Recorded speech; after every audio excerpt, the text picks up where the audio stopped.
Hello, bienvenue à vous tous pour cette vidéo. Si je vous ai envoyé un email, c'est que normalement vous êtes une DNVB on dit sur le marché français, mais le terme est en train de devenir un peu ringard. Maintenant, moi je dis D2C, Direct to Consumer. Et donc l'idée de cette vidéo, c'est que justement je vous présente un plan ultime en 5 étapes pour donc réussir à scaler sa marque, mais aussi la faire perdurer, quoi. C'est très clairement l'idée. Donc c'est le titre de cette vidéo et le sous-titre, quel est-il? Découvrir les secrets des agences. Qu'est-ce qui se passe en agence quand on va chez des grosses agences, chez des plus petites agences, et que voilà, on a un e-commerce, une D2C. C'est quoi leur stratégie? C'est quoi leur secret? On pense tous qu'ils ont une baguette magique pour soit nous scaler ou soit continuer d'atteindre nos objectifs, nous faire perdurer, etc. En tant qu'e-commerçant. Il y a des choses intéressantes, il y a des choses moins intéressantes. En tout cas, moi, je suis un initié de ce game-là. Je vais me présenter un peu plus tard, donc je vais revenir à cette partie. Mais l'idée, c'est qu'on puisse voilà, voir, en fait, c'est quoi le plan, la roadmap qui fait qu'aujourd'hui, un e-commerce en 2025, il peut chiffrer et il peut augmenter ses marges, il peut augmenter son nombre de clients, de returning clients aussi, qui puisse perdurer. On peut passer au sommet. Et donc, spoiler alert, ça fonctionne, puisque moi, j'ai géré plus d'une vingtaine de clients. J'ai vu ce qui marchait pas. Les chiffres aussi du marché pour beaucoup de boîtes. Et donc, je sais ce qui marche et ce qui marche pas. Après, je suis pas un magicien, parce que je suis comme tout le monde, mais j'ai quand même, du coup, cet atout d'avoir vu pas mal de data sur pas mal de comptes sur le marché, quoi. Ce qui aide, forcément. Le plan de bataille, quel est-il? Donc voilà, là on est en petite intro, donc 5 points évidemment, plan ultime en 5 étapes. Le premier point, on va se focus sur les fondations, donc comment déverrouiller la croissance du business en partant sur des bases saines et solides. Si ça c'est pas mis en place, ça peut être compliqué par la suite. Point 2, comment on va chercher des nouveaux clients, puisque c'est le but en fait en tant qu'entrepreneur. Alors là, je m'adresse soit à des entrepreneurs, des founders, soit, je sais pas, vous gérez un e-commerce, ou alors, voilà, vous pouvez être le traffic manager, vous serez pas forcément ciblé par mes emails, mais qui sait. Donc, bref, vous avez compris. Donc les différentes étapes pour aller chercher de la croissance rapide. Point 3, comment transformer vos campagnes en machines ultra performantes, parce que des campagnes, on peut en faire des bonnes, mais aussi des mauvaises. Le quatrième point, comment on va convertir notre trafic en revenu, comment on va rentabiliser notre trafic et notre trafic payant, puisque oui, on va parler acquisition payante dans cette présentation qui devrait durer 30 minutes, 45 minutes. Je vais essayer de pas faire trop de montage, donc ça pourrait être un peu plus long, mais je pense que plus vous en avez, mieux c'est. Et après, vous pouvez accélérer, passer certaines étapes, même si je conseille pas. Bref, faites votre vie. Donc, comment multiplier la rentabilité de chaque visiteur? Et point 5, assurer la stabilité de la valeur de votre business pour un succès durable. Donc là, on se concentre sur tout ce qui est le repeat, donc le réachat, la LTV. Comment bien piloter ses campagnes pour justement faire attention aux paramètres que je viens de citer juste avant. Ma méthode, qui est la méthode Chain Reaction, c'est un catalyseur de croissance, c'est un écosystème de compétences qui sont beaucoup utilisées, notamment sur le marché US, qui sont utilisées aussi en agence, et qui ne sont pas démocratisées. Et je pense qu'il y a un coup d'opportunité, du coup, à ne pas utiliser ces compétences et voilà, ces aspects-là, justement, de la croissance online. Et donc, c'est ce que moi je propose, parce que c'est ce qui fonctionne le mieux dans, évidemment, mon expérience. Euh, et en bonus, mini-étude de cas client. Je vais pas aller trop dans le détail, parce que sinon, je pense que ça peut créer de la frustration. Et comme je suis sur un métier assez technique, c'est technique d'aller chercher de la croissance dans le business en ligne, dans l'e-commerce. Euh, je peux vite aller dans les détails, un point en entraînant un autre, et voilà, ça peut être difficile, donc je vais rester assez succinct. Mais l'idée, c'est de vous montrer quand même de la data et un cas concret client pour passer à la suite. Donc, ça, je vous l'ai déjà dit, je m'adresse au direct to consumer. Alors, des problématiques, vous en avez sûrement plusieurs. Soit vous n'atteignez pas vos objectifs de croissance, soit vous avez un plafond de verre, vos campagnes, elles sont mal gérées, vous vous en apercevez, ou alors on vous explique peut-être mal, vous n'êtes pas au courant, et donc vous avez un mauvais accompagnement par un expert. Des experts, il y en a à tour de bras sur LinkedIn. Et le problème, c'est que il y a beaucoup trop de gens aujourd'hui qui se disent experts et qui ne sont pas des experts. Plus ça va, plus il y a de prestataires sur le marché, mais le niveau est moins bon. Et pourquoi je dis ça? Non seulement je le vois sur les réseaux, sur Internet, mais quand j'étais en agence, j'ai fait de la formation, j'ai fait aussi et surtout du recrutement, c'est pour ça que je dis ça. Et il y a 2 ans, le niveau était meilleur qu'aujourd'hui.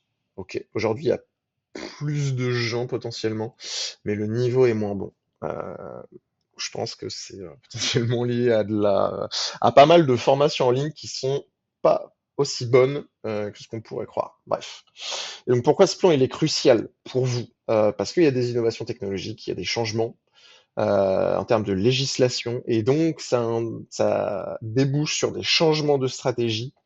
Il y a les comportements des utilisateurs en ligne qui va aussi changer, et il va falloir s'adapter. Il va falloir l'accepter, il va falloir s'adapter. C'est là que moi j'interviens dans le conseil pour aller chercher de la croissance, de vous accompagner, vous expliquer les choses, faire preuve de pédagogie. Ça fait complètement partie de mon job.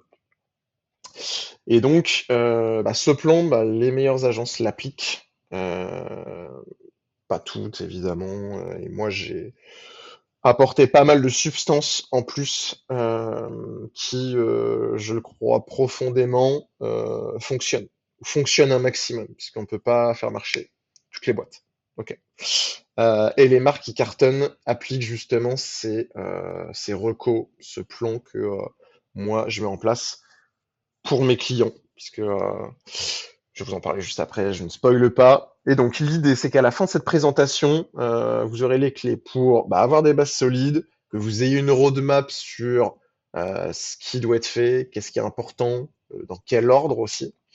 Euh, Pensez plus à la valeur de votre business, c'est important, comment la stabiliser, et avoir voilà, une roadmap claire à suivre. Ok, restez bien du coup jusqu'à la fin, puisque en fin de vidéo, je vous montrerai un cas client, en gros. Et c'est toujours utile, je pense, pour vous. Ok. Rapidement, je vais me présenter. Donc moi, ok, bon, consultant grosse marketing. Moi, concrètement, ce que je fais, c'est que je lance des e-commerce, donc c'est du done for you, done with you, ok. Moi, je gère tout l'aspect opérationnel de vos campagnes publicitaires, que ce soit sur Google Ads, sur Meta, sur TikTok, etc., etc. Euh, et l'idée, c'est qu'on aille chercher un maximum de chiffres d'affaires, ok, un maximum de volume d'affaires pour une rentabilité cible avec laquelle vous êtes confortable. Vous êtes ok, vous savez qu'à cette rentabilité-là, vous allez gagner de l'argent, puisque on est en France. Alors vous êtes peut-être pas en France, mais voilà, derrière il y a tout ce qui est taxes, et donc c'est hyper important d'aller chercher de la marge. Souvent, les formateurs en ligne ou peu importe, enfin, tout le monde parle de chiffre d'affaires. Ouais, mais bon, en France, ok, t'as l'IS, tu peux te faire démonter par les taxes. Et donc, c'est important d'avoir euh, l'EBITDA en tête, donc votre profit avant impôt, qui soit le plus élevé possible, puisque derrière, vous allez vous prendre des taxes. Ok, donc moi, j'accompagne sur la partie lancement, mais aussi sur la partie rétention, sur comment faire perdurer votre business. Donc ça, c'est bien important de le comprendre, et ça, c'est difficile un peu de se positionner. Moi, je fais que les lancements ou je prends que les boîtes qui sont déjà lancées. Moi, je suis surtout expert des D2C. Tout à l'heure, je tirais sur les experts. Moi, j'ai 5 ans d'expérience dans l'acquisition. Je passais plus de 3 ans en agence. J'ai eu 21 clients. La majorité, du coup, je les ai accompagnés sur du paid media, donc sur de l'ADS, sur de l'acquisition payante, hein, Google Ads, Meta, etc. Du tracking, de la landing page, ce qui fait que je suis un profil plutôt polyvalent sur le marché, et donc ça me permet vraiment donc d'avoir une position de consultant, et qui va vous accompagner sur la réflexion stratégique. Qu'est-ce qu'on met en place d'un point de vue stratégique? Votre offre, votre site. Je vais vous aider là-dessus. Évidemment, je vais m'occuper de la gestion opérationnelle des campagnes. Ok, et je m'occupe des campagnes payantes. Je m'occupe pas du SEO, je m'occupe pas de l'emailing, je m'occupe pas des SMS. Après, je sais gérer les synergies, hein. Je m'en occupe avec notamment une team créa qui s'occupe du design des publicités, images, vidéos, etc. Qu'on va utiliser en social ads, donc Meta, Insta et compagnie. Alright. Donc des clients que j'ai eus, vous en connaissez peut-être. Là, j'en ai mis quelques-uns. Ce qui me permet, ouais, d'avoir une idée assez intéressante du marché. J'ai pas mal parlé en intro, donc l'idée là, c'est d'avancer. Ok, donc ça à peu près, enfin c'est pas à peu près, c'est mes chiffres, mais vous avez à peu près une idée, voilà, globale de ce que j'ai pu avoir en termes d'expérience, plus de 3 ans en agence, 21 clients, donc 3,5 millions gérés, et en moyenne plus 600% de chiffre d'affaires par mes clients sur un an, et les différentes certifs. Voilà. Je propose de passer au point 1, comment déverrouiller votre croissance en partant sur des bases saines et solides. Hyper important. Alors déjà, il y a un point qui est trop souvent délaissé, c'est la partie data. Il y a plein de business, hein, d'ailleurs, c'est pas que dans le e-commerce, qui ont pas une vue globale, claire et précise de leurs données centralisé. C'est hyper important. Moi, je crée un Looker Studio où je vais chercher toutes les datas de mes clients, que ce soit le CMS, donc je vais chercher les datas dans Shopify, dans Meta, dans Analytics, dans Google. Je mets tout ça dans un Looker Studio et on a une vue hyper claire sur le business, sur ce qui se passe, sur les performances des campagnes, sur les performances d'un point de vue business. Donc ça, c'est hyper important. Ça sert à quoi? Ça sert à avoir les bonnes informations sous les yeux. Ça sert à rien d'avoir de la data sous les yeux si on n'a pas les bonnes informations, parce que les bonnes informations, ça nous permet de prendre les bonnes décisions. Ensuite, il faut avoir un bon tracking. Moi, en tout cas, c'est vraiment ce que je recommande, surtout aujourd'hui où plus ça va, plus c'est difficile de traquer les données avec de la précision et du volume. Aujourd'hui, hein, il va y avoir les adblockers, les iOS 14 et compagnie qui sont passés, qui vont faire de la rétention de données. Je vais pas trop me lancer dans le technique, j'y reviendrai un peu plus tard. Mais voilà, donc c'est important quand même d'avoir le meilleur tracking possible parce qu'aujourd'hui, bah, il faut mettre des stratégies en place d'un point de vue tracking parce que voilà, il y a des changements législatifs et qui vont nous bouffer de la data, quoi. Voilà, tout simplement. Et donc nous, derrière, nos algorithmes, ils vont pouvoir moins bien optimiser, puisqu'ils vont avoir moins de data et de la data moins qualitative. Mais rassurez-vous, il y a des solutions. Il faut les connaître et il faut les mettre en place. Et il y a de la production de contenu. Voilà, avant de commencer, voilà, il faut avoir des objectifs mais ambitieux, hein. Mais c'est important justement d'avoir aussi du contenu. Sans contenu aujourd'hui, votre marque scalera pas. Après, ça dépend vraiment de votre verticale et de votre produit. Si vous êtes plus, je sais pas, un revendeur de produits techniques pour le sport ou autre, vous allez plutôt être sur Google. Donc vous allez avoir besoin de moins d'assets visuels, d'images vidéo, etc. Mais globalement, très globalement, et même pour ce type de boîte-là, il faut avoir du contenu. Donc voilà, je vous encourage à produire avec des créateurs de contenu, vous-même, vous filmez ce qu'on appelle du JC, vous prenez en photo. Donc voilà, il vous faut un maximum d'assets créatifs, des vidéos de votre produit, etc.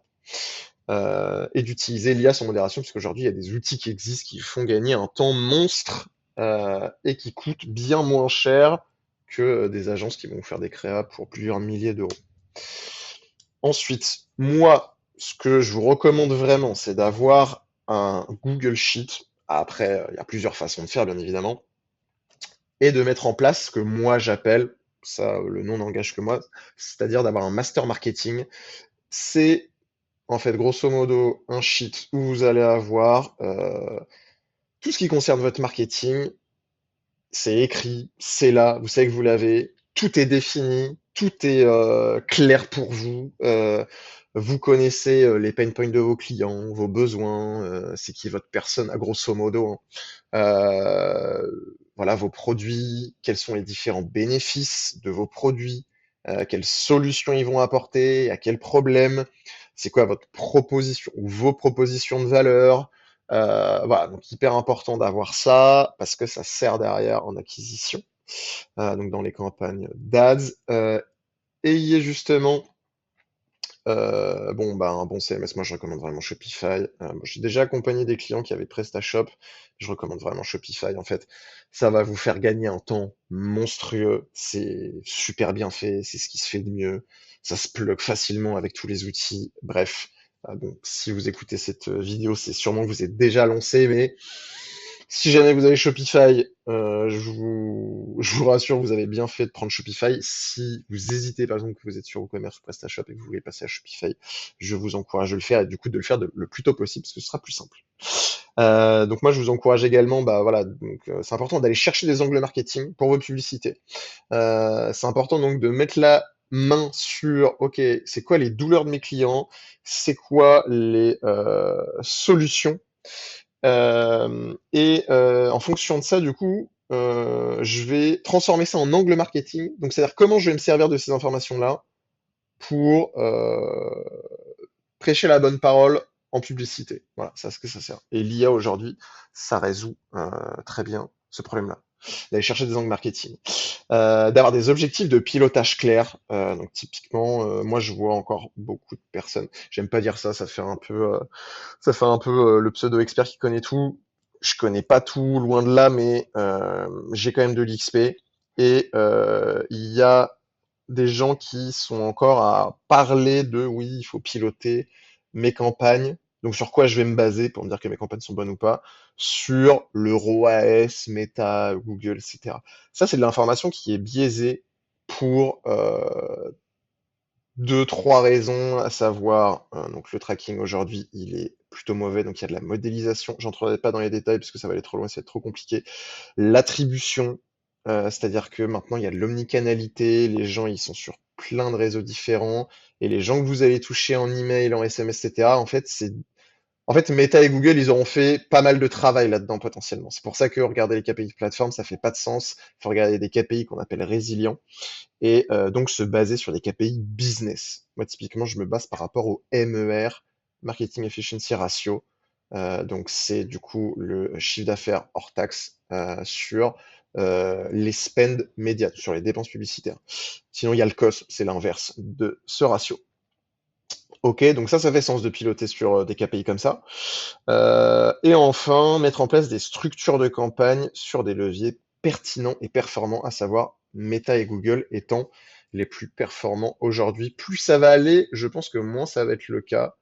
Mini parenthèse, il y a une fragmentation des plateformes publicitaires en général, puisque ces mastodontes-là, ils sont justement face à des nouvelles législations comme le DSA, maintenant ça s'appelle le DMA, je crois, en Union européenne. Ils ont des procès antitrust, on le voit avec Google aux États-Unis, bref. Et donc, ces deux mastodontes-là, plus ça va aller, plus ils vont être limités, ils vont être freinés, et des, plus des petits acteurs, du Pinterest, du Snap, etc., du TikTok évidemment, TikTok c'est un gros levier d'acquisition, vont prendre de l'importance et vont être très bons sur le direct response marketing. Donc vraiment sur le fait d'aller chercher de la performance quasi en instant. C'est-à-dire, vas-y, je lance une pub en achat et l'algo, il va aller me chercher une audience qui est chaude, qui est prête à acheter et va convertir. Ok, donc mettre en place ces leviers-là en priorité, mais voilà, faut aussi se concentrer sur mais cela en priorité. Point 2, donc, booster le volume de nouveaux clients. C'est ça qui compte quand on lance sa marque, c'est d'aller chercher des nouveaux clients au prix le plus concurrentiel possible, c'est-à-dire le plus bas possible. enfin, le plus compétitif possible. Donc, quand vous allez vous lancer, généralement, ça va vous coûter pas très cher et vous allez aller chercher de la performance. On va y revenir juste après.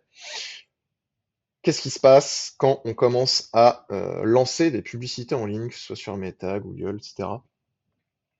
Donc, la base, c'est de créer un maximum d'audience, de les maximiser, de plugger vos bases de données, créer vos audiences de retargeting, d'achat, les interactions que vous avez eues sur votre page Facebook, sur votre compte Insta, bref, tout ça. Donc, vous segmentez les différentes audiences, premier point.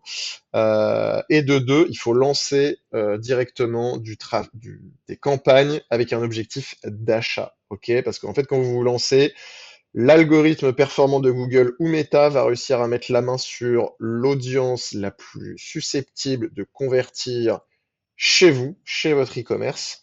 Il va aller chercher vos early adopters, votre cœur de cible, et il va directement mettre la main sur une audience qui connaît son problème, qui a connaissance des solutions. Il lui manque juste le fait de tomber sur votre produit pour acheter. Je grossis la chose, mais c'est l'idée. Donc souvent au début, ça marche très bien. Ici, petit graphique, donc avec trois phases. La première phase, la croissance. C'est cette phase-là en fait que vous allez lancer, hein, que je vous expliquais précédemment. Et donc vous allez ici, courbe violette, dépenser, ok, en ads sur Meta Google. Vous allez dépenser, dépenser, dépenser. Ça c'est une droite linéaire continue, ok, croissante. Vous allez toujours aller augmenter justement vos spends. Il y a pas mal d'anglicisme, désolé, mais c'est le taf qui veut ça. Je pense que ça devrait aller. Euh, et donc, comme c'est les débuts, on est en phase de croissance, on va dépenser, et le volume de vente va grossir très rapidement. Ok, très rapidement, parce que c'est les débuts. On a une audience qui est prête à être assaillie, peut-être pas assaillie, mais qui est prête à recevoir notre message publicitaire. Pas saturer l'audience, hein. C'est pas l'idée, mais en tout cas, il y a un gros différentiel entre le volume de vente et le coût d'acquisition. Et donc, plus cet écart ici, il est élevé en faveur du volume de vente, et plus on a de la rentabilité du retour sur investissement ici, courbe orange. Ok, donc au début, on est très rentable, c'est cool, c'est magnifique. Sauf qu'ensuite, on arrive en phase 2, phase que j'appelle de consolidation, où on se rend compte qu'en fait, le volume de vente, c'est du coup, elle devient flat. Ok, je crois qu'on appelle ça une asymptote.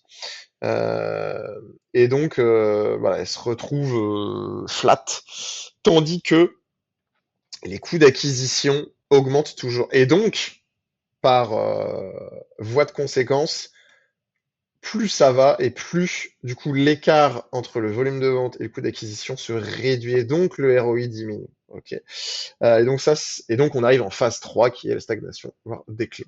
Et en fait, ça, c'est ce qui se passe quand vous faites uniquement des campagnes d'achat. Et vous bombardez en achat, vous bombardez, vous continuez, première année, deuxième année, etc. Et en fait, au bout d'un moment, vous vous rendez compte de ça. En fait, la vitesse à laquelle vous dirigez vers la phase 3, ça dépend de votre montant de spend dépensé total.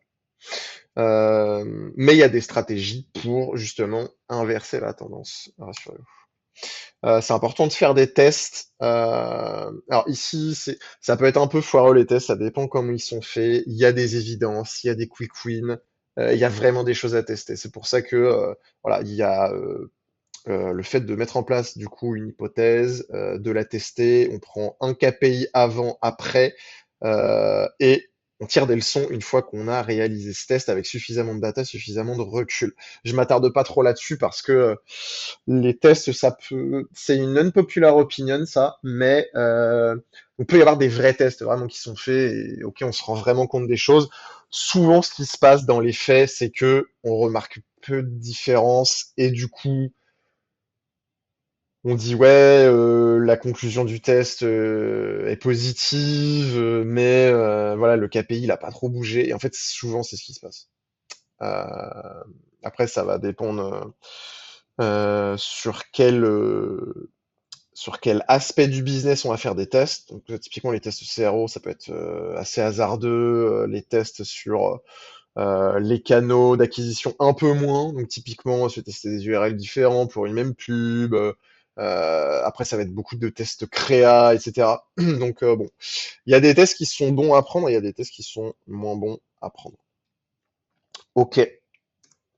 Et donc, on passe à la phase 3. Comment transformer vos campagnes de croissance en machines ultra performantes? C'est l'idée, c'est l'idée. Comment on fait ça? Déjà aujourd'hui, alors je sais pas à quel point vous êtes familier avec ça, mais aujourd'hui, les structures de campagne donc on va garder Meta Google, ça a plus rien à voir avec ce qu'on faisait en 2020. Je vais pas passer trop de temps dessus parce qu'aujourd'hui enfin, je considère que c'est plus ou moins une banalité. Après vous êtes potentiellement founder, vous n'êtes pas trop dans l'acquisition, donc c'est normal que vous soyez pas forcément au courant. Mais pour aller à l'essentiel, l'idée c'est que les structures aujourd'hui doivent être bien plus centralisées. Donc il y a moins de campagnes, euh, il y a plus d'adsets, on va dire, et ensuite voilà, on va tester du coup des publicités dans les adsets pour parler de méta.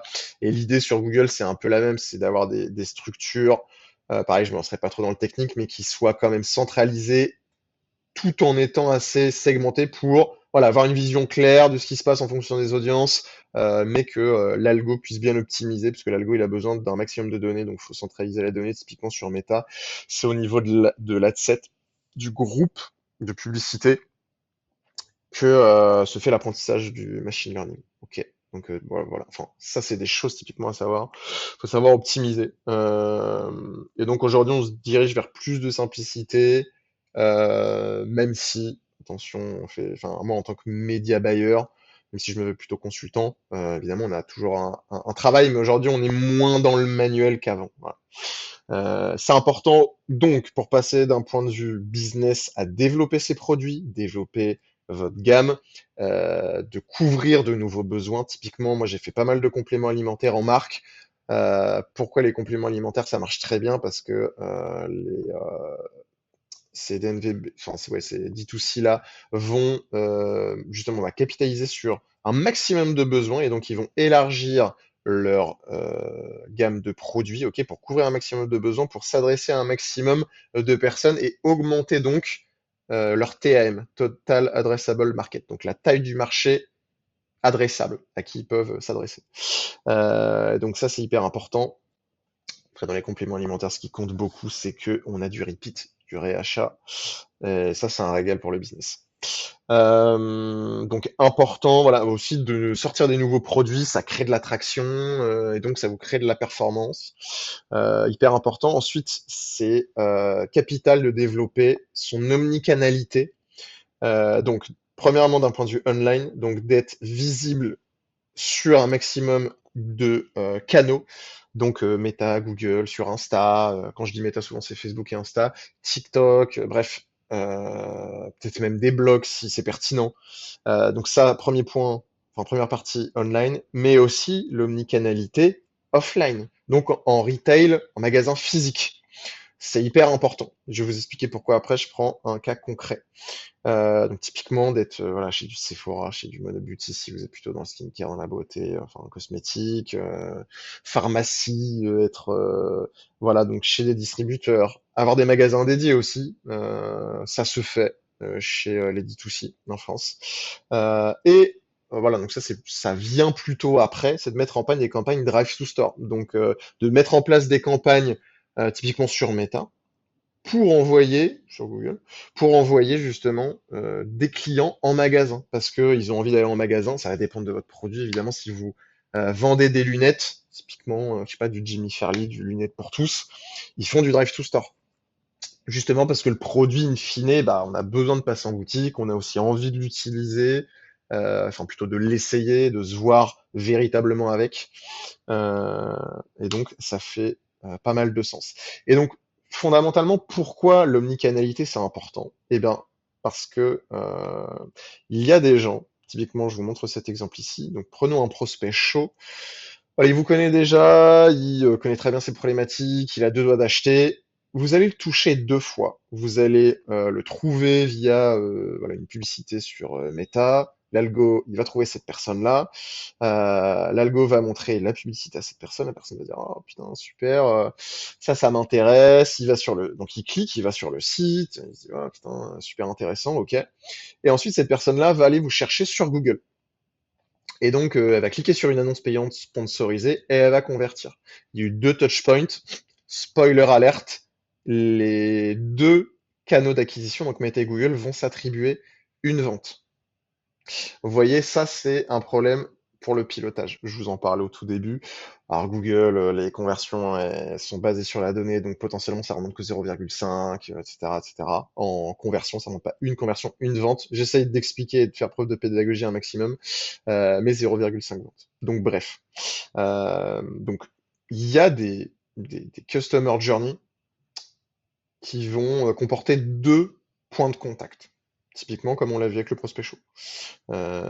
Et un prospect froid, c'est l'exemple concret. Donc, il a besoin d'un customer journey qui soit plus long, parce qu'en fait, quand lui, il n'a pas conscience de ses problématiques, il vous connaît pas, etc., il a besoin de vous voir plusieurs fois, de voir ce que vous bah déjà qui bon, on va le faire dans l'ordre, hein. Il va vous voir sur YouTube, il va dire ah putain ok intéressant, je me suis jamais rendu compte que j'avais ce besoin-là. C'est vrai que ça pourrait me soulager sur voilà telle problématique. Ok, ensuite il va retomber sur vos publicités méta. Ah ok intéressant, il va sur votre site, il va revenir, ensuite il va vous voir via Google sur Meta et in fine en fait il va peut-être avoir besoin de passer en magasin ou alors juste il va passer devant, il va vous voir, il a besoin de toucher le produit, voilà, de peut-être de demander conseil en magasin et il va acheter. Donc il y a des chemins de conversion, des funnels qui vont être plus longs que d'autres en fonction du prospect, qu'il soit froid ou chaud. Prospect froid demandant bien souvent un customer journey qui soit plus long. Ok. Et donc, il y a un nombre élevé de combinaisons qui sont possibles. Et donc, c'est pour ça qu'il faut avoir une omnicanalité qui soit développée, d'être présent sur un maximum de points de contact. Bien évidemment, quand vous commencez, vous n'avez pas tout un tas de points de contact, mais l'idée, c'est de le développer au fur et à mesure un maximum. Ok, donc le niveau de conscience, je l'ai dit, mais ça fait une petite piqûre de rappel, ça fait pas de mal. Le niveau de conscience va jouer, le niveau de conscience du prospect, ses habitudes de consommation, votre verticale, votre produit et vos canaux d'acquisition. Je vais vous parler donc du ciblage d'une audience très concernée par votre produit quand vous lancez votre publicité. Et en fait, voilà, pour aller casser ce plafond de verre là et retrouver la rentabilité, il faut remonter dans le funnel. C'est-à-dire remonter, aller s'adresser à une audience qui est plus froide, qui vous connaît moins. Parce qu'en fait, quand vous commencez, vous êtes ici sur le point violet. Là, c'est l'audience que vous ciblez. Et l'idée, en fait, c'est d'étendre ce cercle de personnes qui vous connaissent aux autres cercles qui vous connaissent moins. En fait, au bout d'un moment, l'idée, en fait, c'est de couvrir tout ça, quoi. Ok. L'entièreté du cercle, donc ici la zone là audience froide, ne vous connaissez pas. Donc c'est ça l'idée. Et donc on augmente la noto et l'engagement, notoriété.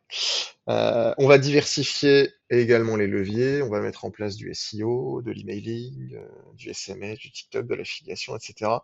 pour maximiser les opportunités de croissance. Ok. Parce que ces audiences-là, pareil, elles sont peut-être sur d'autres canaux, elles vont aller de Meta en TikTok, en Google. Et si vous êtes présent sur ces canaux-là, et ben la personne, il y a plus de chances qu'elle convertisse, in fine. Quatrième point, convertir votre trafic en revenu. C'est cool d'aller chercher du trafic. S'il ne convertit pas sur votre site, c'est une horreur d'un point de vue rentabilité. Vous perdez votre argent. Moi, mon but, c'est de vous faire gagner de l'argent. C'est de vous montrer comment, même si vous venez pas dans mon portefeuille, dans mon accompagnement, c'est d'aider un maximum sur ces sujets-là. Et donc, qu'est-ce qu'on met en place pour rentabiliser son trafic? C'est d'optimiser son CRO. Alors, le CRO, c'est Conversion Rate Optimization. C'est simplement l'optimisation de votre taux de conversion sur le site. Et en plus de ça, l'augmentation du panier moyen qu'on appelle AOV. Vous le voyez ici, là, je prends un peu d'avance. AOV, Average Order Value, panier moyen. Il y a beaucoup d'anglicismes, hein, c'est comme ça. Et donc, c'est important d'augmenter votre taux de conversion. Parce que justement, à taux de conversion équivalent, si, ou je vais plutôt le prendre dans le sens inverse. Euh, le nombre de visiteurs équivalent pour le même prix, si votre taux de conversion est plus élevé, vous gagnerez plus d'argent. Voilà. Et donc, c'est pour ça que c'est hyper important. La fin du funnel est importante.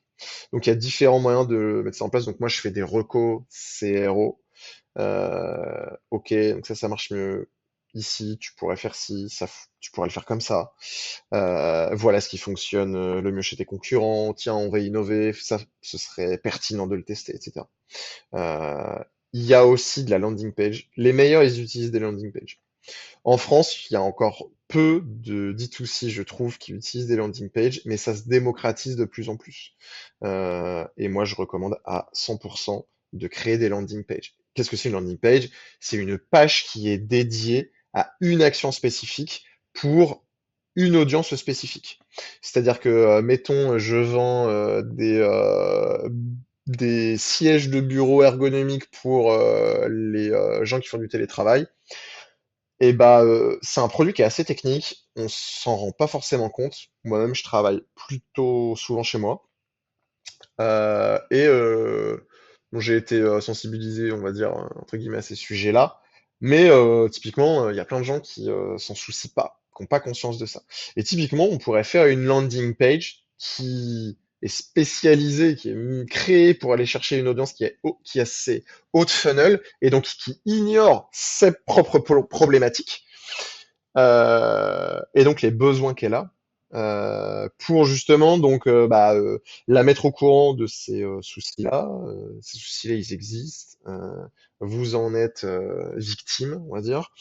Euh, mais il y a des solutions qui existent. Donc vous voyez, on n'est pas dans une page de vente, on est sur une page qui va expliquer quels sont les problèmes, quels sont les besoins que le prospect il peut avoir. Et ensuite, on l'envoie vers une autre étape du tunnel de vente. Et donc ça peut être typiquement la home page pour que l'utilisateur il découvre vraiment donc tout ce que vous proposez, qu'on l'envoie sur une page d'opt-in peut-être pour lui renvoyer des emails derrière, lui renvoyer de la publicité ciblée, etc. Il y a plein de funnels différents et possibles. Euh, et donc les landing pages vraiment, ça augmente votre conversion in fine, puisque ça, il y a un message qui est spécifique à une personne spécifique qui a besoin d'entendre ce message spécifique. Et enfin, améliorer son funnel e-commerce. Donc moi, pour créer des landing pages, je recommande Replo si vous utilisez Shopify. Sinon, il y a d'autres solutions comme Gempage ou Unbounce. Gempage aussi, ça s'utilise sur Shopify. Unbounce, non, c'est générique. Dernier point, améliorer son funnel e-commerce, donc augmenter, donc je le disais, le CVR, le taux de conversion, et d'augmenter l'AOV, le panier moyen, euh, puisque voilà, c'est important d'être performant en fait sur l'ensemble du funnel de A à Z, donc de l'ADS, du premier point de contact jusqu'au paiement finalement. Ok, et cinquième point, assurer la stabilité et la valeur de votre business pour un succès durable. Alors, ici, c'est potentiellement plus technique. Ouais, c'est potentiellement plus technique, il y a du financier, donc je vais essayer vraiment de faire preuve de pédagogie et de simplicité. Euh, bon, le premier point, stratégie de fidélisation et rétention. Ça coûte moins cher de faire réacheter un client que d'aller chercher un nouveau client et de le faire acheter pour la première fois. Et donc, ce qu'il faut, c'est avoir de la rétention, que les clients, ils restent longtemps et qu'ils rachètent, ok? Donc, d'augmenter le repeat, le réachat. Donc ça, c'est très important parce que c'est ce qui fait que votre business, il devient bien plus rentable que si vous aviez full new client. Donc il y a des apps qui existent pour Shopify, notamment Recharge. Il y en a d'autres, mais Recharge est pas mal utilisé, hein. Donc je recommande plutôt. Donc très important. Donc évidemment, il y a des problèmes de fidélité à mettre en place pour ça. Il y a pas mal de stratégies, hein. Évidemment, il faut avoir des abonnements. C'est bien plus facile quand vous avez un produit qui est inconsommable et donc qui va avoir voilà une durée d'utilisation temporaire et donc ensuite enfin, le client il va devoir en racheter s'il va vouloir continuer de bénéficier des avantages de ce produit, typiquement les compléments alimentaires. Il y a plein d'autres choses, hein, d'autres verticales, notamment la cosmétique, enfin plein d'autres quoi. Bon, c'est le principal qui me vient en tête sur lesquels j'ai bossé, mais c'est un peu l'une des clés, je dirais aujourd'hui en e-commerce, euh, pour bah voilà avoir une pérennité euh, en termes de valeur du business quoi. Et ensuite deuxième point donc, alors bon, il y a beaucoup de termes, d'acronymes. Je vais vous expliquer. Donc, stratégie LTV. C'est important d'avoir une stratégie LTV. LTV, c'est quoi? C'est la lifetime value. C'est la valeur qu'a un client chez vous sur toute la durée de sa vie. Et donc, c'est hyper important d'avoir ce chiffre-là en place, hein, qui soit calculé. Vous pouvez avoir plein de data sur la LTV et sur plein d'autres ratios et métriques financières que vous voyez là, le CAC Payback, sur une app que je recommande à 200% qui s'appelle Lifetime.ly et que vous avez sur Shopify. Cette app, elle est géniale puisque ça va vous calculer tout ça. Alors, point important, il faut que vous remplissiez un maximum vos coûts produits, les coûts de shipping, etc. dans vos pages produits Shopify. Ok. Et même vous pouvez rajouter d'autres coûts, hein, les coûts de vos prestataires, je crois de votre logisticien, enfin bref, c'est bien foutu. Et l'idée, c'est d'avoir une vue la plus précise sur ce que vous gagnez véritablement. Une vue la plus basse, je dirais, dans le PNL, dans votre compte de résultat. En fait, voilà, l'idée, c'est de savoir, ok, vraiment, vous gagnez combien? Ok. Euh, Peut-être pas d'EBITDA, mais voilà, qu'on se rapproche le plus bas possible du feu, non, plus bas possible dans le PNL. Bref. Et donc, c'est important de suivre ces métriques financières-là, parce que voilà, si on se base par rapport uniquement au chiffre d'affaires, ok, le chiffre d'affaires c'est cool, mais c'est pas ce que vous allez gagner, c'est pas ce que vous allez avoir en trésorerie sur votre compte. Euh, ok, donc c'est ça qui est important. Donc, il y a la LTV. La LTV, elle est basée sur le chiffre d'affaires, et la LTGP, Lifetime Gross Profit, c'est basé sur votre marge brute. Donc c'est encore mieux, parce que vous êtes plus précis, encore une fois. Donc la LTGP, pareil, c'est important de la connaître. Et donc, bah, LTV, LTGP, ok, c'est sympa, mais à quoi ça sert? Ça sert à créer un ratio qui s'appelle le LTGP sur CAC. Donc en fait, la valeur en marge brute qu'a un client sur son coût d'acquisition. Donc sur combien ça m'a coûté pour acquérir ce client. Il faut que le résultat de ce ratio soit minimum de 3 dans l'industrie du marketing digital. Bon, tout le monde s'accorde à le dire, c'est à peu près le bon résultat pour avoir assez de vitesse de croissance et avoir suffisamment de marge pour avoir une trésorerie qui est saine et qui permet de continuer. Donc c'est ça l'idée. Ok. Après, ça peut dépendre de votre BFR, etc., besoin de fonds de roulement. Mais voilà, si vous arrivez à avoir un minimum de 3, c'est génial. Le CAC Payback, c'est important de le connaître aussi. Donc là, c'est l'inverse, c'est le CAC sur LTGP. Ça vous indique le nombre de mois, parce que bon, la LTGP, vous la calculez sur différents mois. Le CAC Payback, ça vous indique en combien de mois, en fait, vous avez remboursé votre coût d'acquisition par rapport à ce que vous avez fait gagner votre client. Et donc, c'est hyper important. Typiquement, moi, avec une de mes anciennes clientes, je me suis rendu compte que son CAC payback, il était de 1 mois et demi, 1 mois même, voilà, entre les deux, parce que elle avait un réachat instantanément sur bah, à la fin du premier mois, elle avait du réachat, la marge était tellement belle que le coût d'acquisition était remboursé à la fin du premier mois. Et donc, sachant ça, en fait, ça change complètement notre perspective de croissance sur les canaux d'acquisition comme Meta et Google. Parce qu'en fait, sur Meta et Google, on va se baser sur la valeur qu'on génère uniquement via le premier achat. Donc typiquement, on va regarder les ROAS, on va se dire, d'accord, donc le ROAS, il est calculé sur la valeur qu'a généré le premier achat, sur les coûts que ça m'a coûté pour avoir ces valeurs-là d'achat. Sauf que si la valeur généré au numérateur de la fraction, c'est plus la valeur uniquement du premier achat, mais la valeur totale que le client il a sur le long terme, et ben on est bien plus rentable en fait. Et du coup, je peux bien plus pousser les budgets. Et donc, je peux aller chercher bien plus de croissance. Vous voyez, c'est pour vous expliquer en fait pourquoi c'est important de raisonner avec ces KPI-là. Crucial. Après, bien évidemment, il y a des problématiques de trésorerie, etc. Ça, j'entends parfaitement. Et c'est le nerf de la guerre, la trésor, quand on est commerçant. Mais voilà, si on a suffisamment de trésor, qu'on a un bon LTGP sur CAC, et qu'on a conscience justement de tous ces chiffres-là, tous ces KPI-là, on peut en fait mettre le doigt sur une meilleure stratégie de pilotage pour aller chercher plus de croissance ou à des taux de rentabilité qui sont meilleurs. Donc hyper important. Et le petit bonus derrière, le CAC déclaratif, ça c'est un coût, donc le CAC coût d'acquisition, vous avez le détail ici, en bas de la slide à gauche.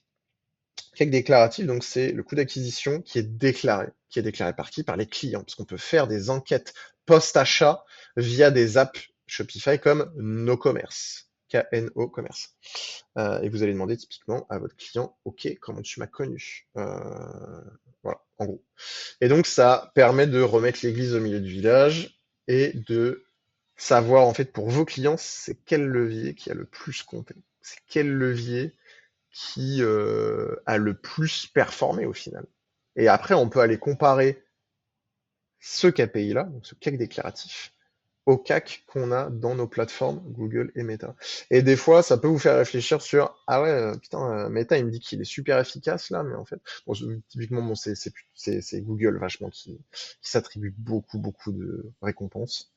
Et donc, voilà, on peut se dire ah bah finalement, en fait, mon CAC Meta, il est assez bas par rapport à celui de. Ouais, non, il est assez élevé, pardon, par rapport à celui de Google, mais en fait, mes clients me disent que c'est vraiment grâce à Meta qu'ils m'ont connu, potentiellement qu'ils ont converti. Donc, même si le CAC de Meta est plus important, eh ben, je vais continuer de dépenser. En gros, c'est un peu ça l'analyse à avoir. Enfin, oui, quasiment enfin, la méthode Chain Reaction, donc ma méthode catalyseur de croissance, c'est un écosystème. Donc moi, en fait, l'idée, c'est de typiquement vous dire que ces points-là, donc ces 5 points-là, alors sauf la créa quand même, parce que la créa, c'est assez utilisé, mais donc tracking, data, créa, landing page et IA, ça fait partie de ma méthode. Et aujourd'hui, ces aspects-là de compétences sont trop peu utilisés. Et par contre, sont hyper utilisés aux États-Unis, là où ça cartonne le plus pour beaucoup de D2C. Et moi, c'est des points que je maîtrise, et donc je le propose parce que c'est ce qui fonctionne. Voilà, tout simplement. Et ça manque sur le marché français à l'heure actuelle, en tout cas. Donc, je vais y arriver. Avoir un tracking server-side, c'est hyper important aujourd'hui. Je vais pas trop rentrer dans le détail parce que c'est technique et ça peut vite être chiant, mais retenez que auparavant, les données des utilisateurs d'Internet passaient par leur navigateur. Aujourd'hui, le navigateur bloque les données et donc toutes les données, quand vous arrivez sur un site, ça arrive directement sur le serveur du site sur lequel vous êtes et c'est renvoyé aux plateformes Meta, Google Analytics. Et c'est comme ça que ça continue de plus ou moins bien fonctionner. Ok. Bon, c'est important du coup d'avoir un tracking qui est server-side si on veut récupérer un maximum de données. Ensuite, la data, évidemment, la data. Je l'ai pas mis ici, mais c'est la data, c'est hyper important. J'en parlais tout au début, ça fait partie des bases en fait, d'avoir des bases saines. Ici, ce que vous voyez, c'est des screens de data de mes clients. Donc ça, c'est moi qui le crée en fait. Donc je vais chercher un peu toutes les données, je les regroupe justement dans un Looker Studio, c'est un outil de Google, et ça nous permet de prendre les bonnes décisions. Vous voyez là, mon client, il voulait voilà, un COS aux alentours de 30%. Et bah, on a un COS aux alentours de 30%. On est un tout petit peu au-dessus, mais bon, voilà, c'est pas méchant parce que la fin de la période était très dure pour nous et on pouvait pas trop. Ouais, c'était dur de s'y attendre. Donc il y avait de l'inconnu et donc c'est cool puisque non seulement le taux de rentabilité souhaité, donc le COS pour rappel, c'est les dépenses sur le chiffre d'affaires hors taxe, et t'atteins. Et il y a justement un volume de chiffre d'affaires qui est net sales, donc c'est le volume de chiffre d'affaires hors taxe, qui est très intéressant. Donc je vous montrerai, ça fera l'objet du coup de la mini-étude de cas. Je vais accélérer un peu.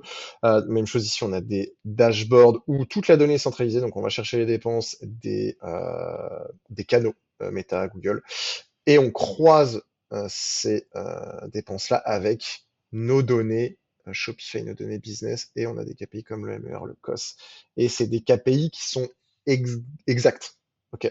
Pourquoi c'est des KPI qui sont exacts? Parce qu'on sait qu'on en dépense, on sait combien on a généré de chiffre d'affaires, et on n'est pas dépendant de. Alors ok, Meta, du coup, tu me dis qu'on a combien de conversions et qu'on a généré combien de valeur? Bah non, parce que là, c'est de la data qui est biaisée. Bref, je vais pas revenir là-dessus, j'ai déjà expliqué pourquoi je pilotais sur ces KPI-là. Et on a également, donc en fait, on va en effet d'entonnoir au début sur ces dashboards-là. On a une vision d'ensemble sur ce qui se passe, notre rentabilité au global, on a fait combien, on a dépensé combien, etc. Et plus ça va, plus en fait, on va aller dans un niveau de détail. Et c'est ce qu'on veut, puisqu'on a besoin de tout analyser, le macro et aussi le micro. Et donc plus ça va, plus voilà, on a des dashboards sur, voilà, quels sont mes KPI, quelles sont les performances sur les leviers comme Google, Meta, au global. Voilà, donc il y a pas mal de choses, que ce soit sur du Google, les campagnes génériques, les campagnes de marque, les angles marketing de nos créas qu'on a sur Meta. Et donc là, ça va être génial. Enfin bref, je vais assez loin avec la data, je vais assez loin. Même, ouais, enfin, plutôt très loin en fait. Et c'est cool. Voilà, moi je demande son plus souvent à mes clients, voilà, est-ce que vous voulez des choses en plus? Moi je peux pimper ça vraiment comme vous le voulez. Et donc c'est hyper intéressant. Ça nous permet d'apprendre des choses, d'avoir des vrais insights sur nos données qu'on pourrait pas avoir sans ces lookers-là. Typiquement juste avec les BM, Meta et Google, on pourrait pas. Donc, hyper intéressant. Et je sais que les clients, ils adorent ça. Et il y a trop peu de business qui ont ce type de dashboard-là. Et en fait, ça leur changerait la vie. Donc, hyper important de centraliser la data. KPI résilience, ça j'en ai parlé. Ça permet, en fait, in fine, à quoi ça sert d'avoir ça? Ça permet de prendre des meilleures décisions stratégiques, tout simplement. Mais c'est la clé de business pour se développer, pour aller chercher de la croissance. C'est un avantage compétitif, ouais. Une rare maîtrise de la data, puisque peu de business en ont. Bon, de plus en plus, mais ça reste, c'est pas tout le monde qui l'a, quoi.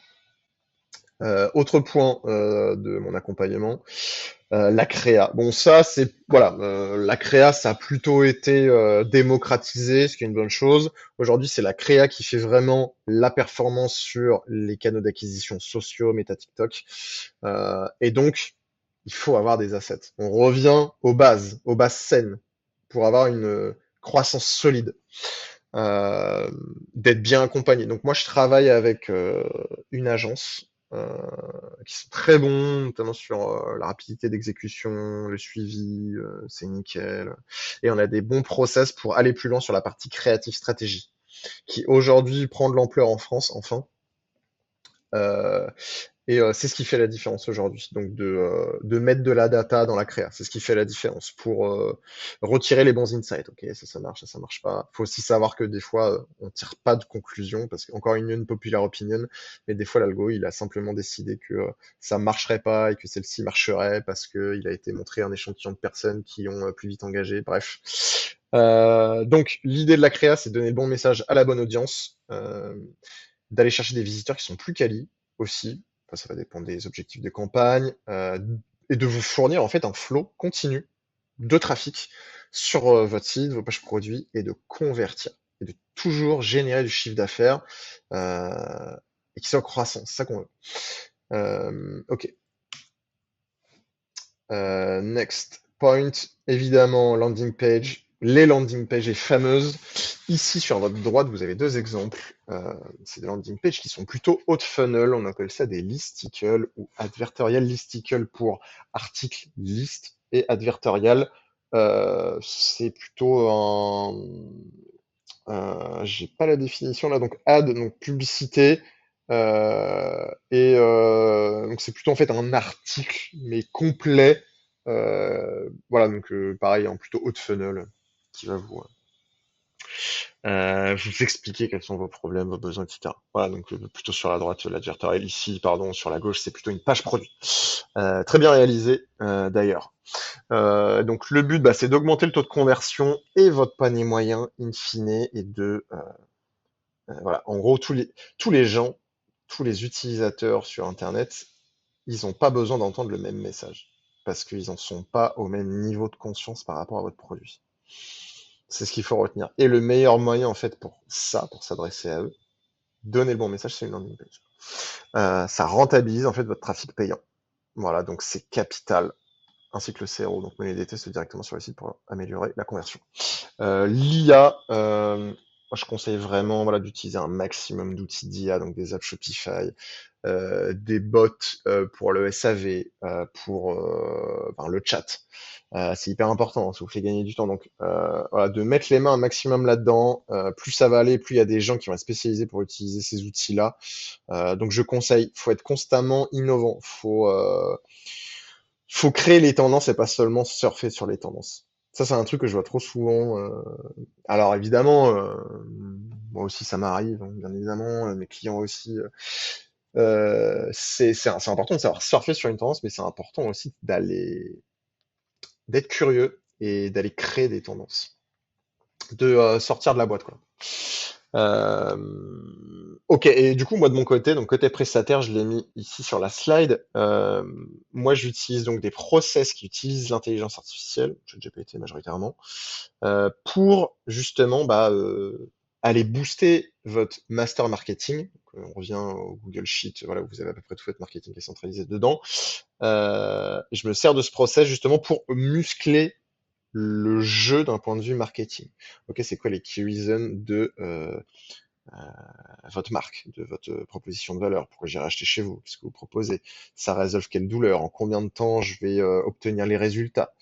Voilà, tout ça c'est important aussi de connaître les pain points et les besoins de vos prospects. Et moi j'utilise un process IA qui se base sur plein de choses. Je vais pas dévoiler ça là, mais l'idée, voilà, c'est de savoir quels sont les messages qui fonctionnent en fait. Et ensuite, de mettre en place des angles marketing, donc de savoir comment on va utiliser ces insights-là, ces infos de problématiques, besoins, pour générer des euros via nos publicités. Copywriting aussi sur la landing page. Moi, j'utilise un process en fait qui va m'aider à construire vraiment un copywriting adapté à une landing page qu'on crée, justement pour une cible client, pour une audience. Euh, voilà, bon, tout ça c'est hyper important. Pourquoi? Parce que ça nous fait gagner un temps monstre. Et la rapidité, c'est hyper important aujourd'hui. Un autre petit conseil aussi, et c'est cool, on arrive sur la fin de cette vidéo qui, in fine, aura duré aux alentours d'1 heure. Voilà, et il n'y aura pas de montage. C'est hyper important d'aller vite.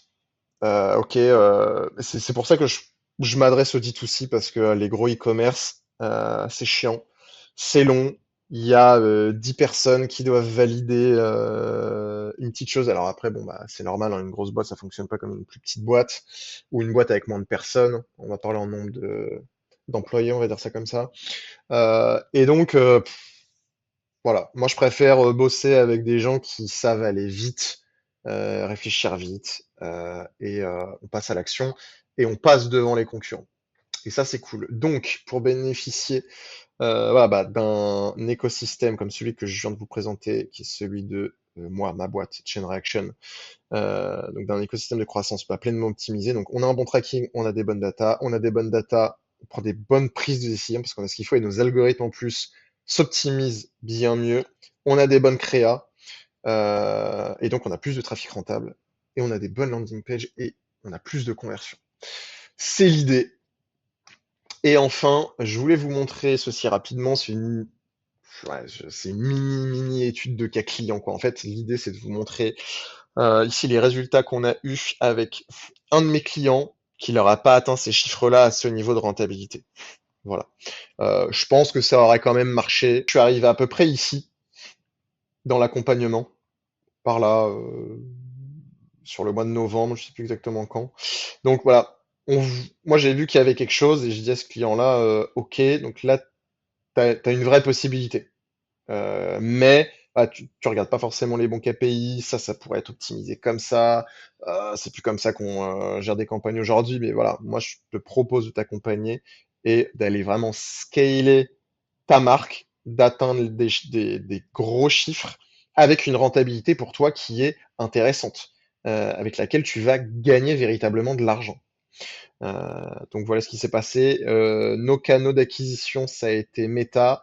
J'ai lancé Google relativement vite. Ça nous a bien aidé. Ça nous a backupé aussi sur des périodes ensuite qui étaient moins bonnes, notamment celle-ci après le pic justement du Black Friday, enfin Cyber Monday. Google nous a bien aidé. Donc voilà, c'est ce que j'ai mis en place. On a fait un gros travail sur la créa avec la team créa.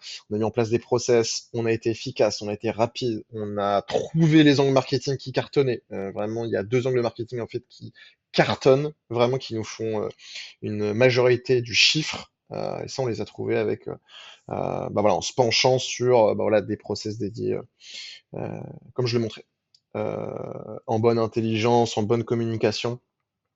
Et c'est comme ça que ça marche. Et donc voilà. Donc là, vous avez les chiffres sur le Q4. Oui, entier. On a démarré le 26 septembre. Donc voilà, 1 259 000 en net sales. En total sales, on est à 1 300 000. Je sais plus, mais bref. Donc là, on est déjà plus bas. Donc là, je vous montre des chiffres qui sont plus exigeants que ce que vous voyez sur Shopify. Et ici, hein, on va jusqu'au 12 décembre, hein, que vous disiez, mais attends, c'est pas les mêmes chiffres. Là, il montre 1 259 000. C'est pas les mêmes dates. Ici, c'est vraiment tout le Q4. Et là, on s'arrête au 12 décembre. Donc, on a fait 1 million de chiffre d'affaires. En fait, c'est ça que j'aurais dû vous dire dès le début. En 80 jours, en moins de 80 jours. Donc, plutôt une belle perf, étant un insider du milieu. Donc voilà, moi je ne saurais que vous encourager. Si vous ressentez dans ce que je dis, si vous avez les problématiques que j'ai citées en début de presse, et que bah voilà, vous dites ok, potentiellement ça peut être intéressant, et ben je vous encourage de prendre un call avec moi, qu'on fasse un call tous les deux d'1 heure. 30 minutes, c'est trop court. Donc moi, je préfère prendre le temps. Et donc, c'est un call d'1 heure, comme je le disais, 20 minutes. L'idée, c'est qu'on échange sur votre business, que moi, je prenne connaissance des problématiques, qu'est-ce qui se passe, c'est quoi les chiffres, qu'est-ce qui a été lancé, etc. Que moi, je donne mon diagnostic, et voilà, qu'on échange, que tu me poses des questions, etc. Donc ça, c'est vraiment le but, puisque en fait, moi, mon accompagnement, en fait, qu'est-ce que c'est? En fait, c'est de l'implémentation. Et c'est ça qui est important aujourd'hui. Peut-être que je pourrais voilà, donner des cours, etc. Enfin, donner de la connaissance, c'est cool, mais il y a toujours du pratique, il y a toujours des problématiques qui sont différentes, etc. Donc c'est vraiment l'implémentation en fait qui fait la différence dans un accompagnement comme celui que je propose. Je reviens rapidement là sur mes clients, j'en ai eu 21 au total. J'ai eu des missions de landing page pour ces clients-là, et j'ai eu des missions de déploiement de tracking server-side pour ces clients-là.